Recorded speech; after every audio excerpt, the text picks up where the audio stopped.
some reason they have not plowed this section of the interstate. It looks to be an hour or so. Oh, I got a vehicle coming up behind me.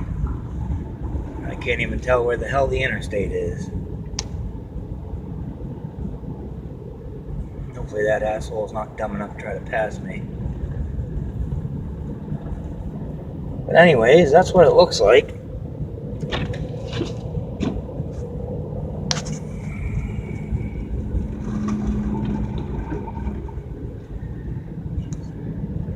Somewhere here there's 2 lanes, but I have no idea which one I'm in or if I'm even heading the right direction.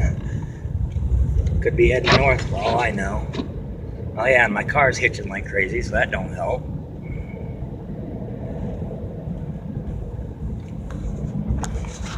It'd be nice if I'd see a plowed road here, a plowed interstate. They ain't doing a very good job, I tell you that much.